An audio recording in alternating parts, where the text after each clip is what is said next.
बच्चों हम फोर्थ में पढ़ रहे थे अब्दुल इन द गार्डन, यानी अब्दुल जो है वो अपने पापा अबू के साथ गार्डन में जाता है और वहां पे कुछ प्लांट्स वगैरह की वो खुदाई वगैरह करते हैं।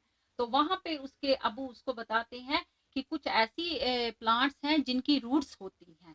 तो वो रूट्स वाले प्लांट्स कौन कौन से हैं? तो बच्चों आप जानते हो कुछ ऐसी रूट्स की वेजिटेबल्स होती, या प्लांट तो कोई भी रूट के बगैर नहीं होता है, यानी कि रूट एक ऐसी इंपॉर्टेंट पार्ट है प्लांट का जिसके बगैर प्लांट स्टैंड नहीं रह सकता है, यानी उसके बगैर प्लांट क्या है, डेड है।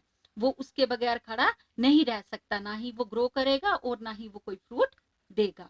तो इसी तरह से कुछ ऐसी वेजिटेबल्स हैं एज ए रूट जो हम यूज करते हैं। तो वो कौन कौन सी वेजिटेबल्स हैं? जैसे कि फर्स्ट रूट कैटेगरी में कौन सी वेजिटेबल आती है? टर्निप, जिसको हम शलगम कहते हैं, वो भी अंडरग्राउंड द लैंड होती है, यानी कि सॉइल में लगता है। Radish, carrot, garlic, onion, ginger. तो ये रेडिश हो गई, जैसे गाजर हो गई, मूली हो गई, गार्लिक लहसुन जिसको हम लहसुन बोलते हैं वो हो गया, ऑनियन प्याज हो गया, और जिंजर अदरक हो गई। ये जो चीजें हैं ये रूट्स होती हैं, यानी कि ये सॉइल में होती हैं, यानी कि जमीन के अंडर होती हैं। यहाँ पे कुछ पिक्चर्स हैं, तो यहाँ पे पिक्चर्स हैं, इसमें बताया है कि कौन कौन सी ऐसी वेजिटेबल्स हैं जिनकी रूट्स होती हैं। तो यहाँ पे ब्रिंजल है, कैरेट है, टमाटो है, रेडिश है, चिली है, पीज है, कैलीफ्लावर है, तो ऑनियन, ये क्या बोलते हैं इसको, ऑनियन है। तो ऐसे ही बहुत सारी वेजिटेबल्स हैं, जरा डार्क है, ये कुछ खास नजर नहीं आ रही है, लेकिन आपको क्या करना है कि आपको ये याद रखना है कि जो सॉइल में पार्ट होता है किसी भी वेजिटेबल का, जो सॉइल में पार्ट होता है उसको हम रूट्स कहते हैं। तो आप ये माइंड में रखना कि जैसे शलगम है वो ऊपर होते हैं, तो ये भी एक रूट वेजिटेबल है। रेडिश है, रेडिश जो है ये भी जमीन के नीचे होती है और इसके जो लीव्स होते हैं वो ऊपर हैं, ये भी एक रूट वेजिटेबल है। फिर कैरेट है यानी कि गाजर, तो वो भी कहाँ होती है, जमीन के नीचे यानी कि सॉइल में, और उसके भी लीव्स होते हैं। तो ये इसी तरह से गार्लिक है, ऑनियन है, ऑनियन भी रूट माना जाता है क्योंकि वो कहाँ पे होता है, सॉइल में होता है और ऊपर उसके लीव्स होते हैं। तो आप ये रखना याद कि जो भी चीज मिट्टी में नीचे होती है तो उसको हम क्या बोलते हैं, रूट्स। तो इसी तरह से कुछ ऐसी वेजिटेबल्स हैं जिन्हें हम क्या करते हैं, खाते हैं। तो अब यहाँ पे बताया कि रूट का फंक्शन क्या होता है। Function of the root. अब जो ये रूट होता है इसका फंक्शन क्या है, इसका काम क्या है, ये काम क्या करता है?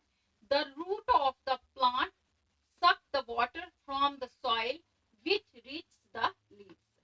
ये जो प्लांट का रूट होता है, यानी कि एक पौधा है, उसकी जो ये जड़ें होती हैं ये क्या करती हैं, पानी किससे चूसती है, जमीन से, मिट्टी से ये पानी को चूसती है और उसको कहाँ तक पहुंचाती है, पत्तों तक पहुंचाती है।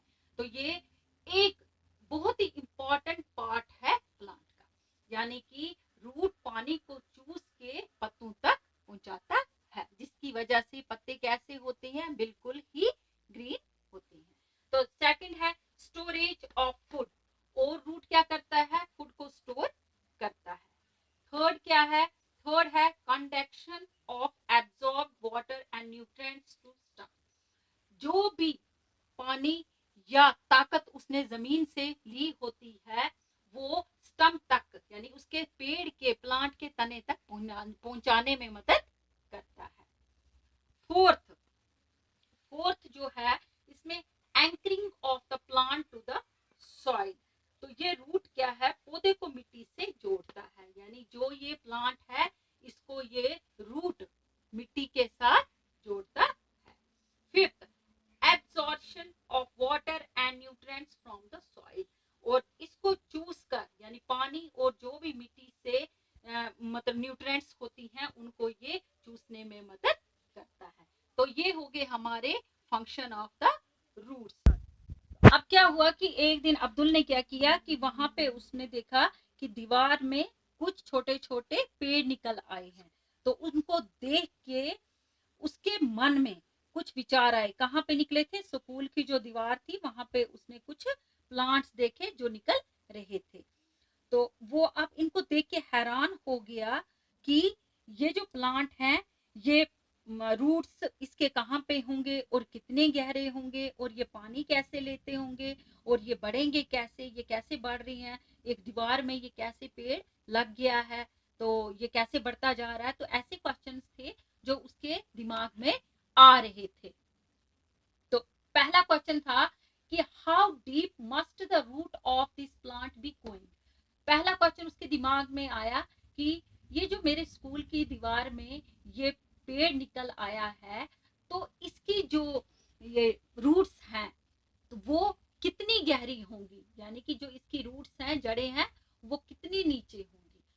तो ये जो प्लांट लगता है उसकी जो जड़ें होती हैं वो 10 इंच से लेके 20 इंच तक नीचे गहराई तक होती हैं। तो बच्चों ये याद रखना, जो भी प्लांट्स होते हैं उनकी जो रूट्स होती हैं वो 10 इंच से लेके 20 इंच तक नीचे जमीन के साथ जुड़ी हुई होती है। फिर वो सोचता है कि how do the roots get water. जो रूट्स हैं, जो जड़ें हैं, वो पानी कैसे लेती हैं और कैसे वो प्लांट को खड़ा रखती हैं। Roots get water from the moisture present in the wall. अब यहाँ पे इसने देखा कि स्कूल की दीवार में जो ये प्लांट लगा है ये यहाँ पे कैसे निकल आया और ये यहाँ पे कैसे हरा भरा है। तो ये जो प्लांट था जो स्कूल की वॉल में लगा हुआ था, ये मॉइस्चर, इसमें एक नमी थी।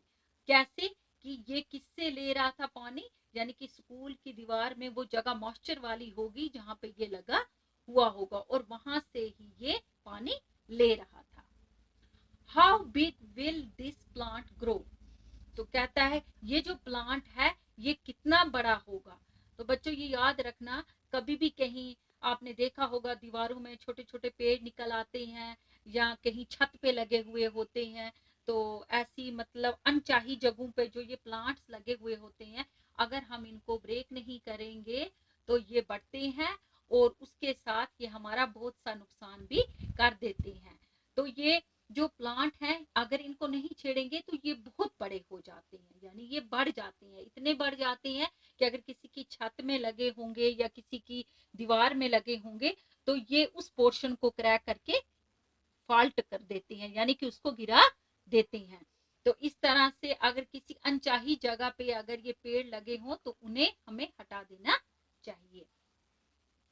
What will happen to the wall, यानी कि दीवार को क्या हो जाएगा। जो ये पेड़ अनचाही जगह पे लगा है तो उससे दीवार को क्या होगा, जो कि मैं ऑलरेडी आपको बता चुकी अभी कि अगर वहां पे दीवार की साइड जो ये पौधे लगे हैं अगर इनको नहीं हटाया गया तो ये क्या करेंगे, या तो दीवार को क्रैक करेंगे और उसको गिरा देंगे। The wall will crack and finally break if the plant is not removed.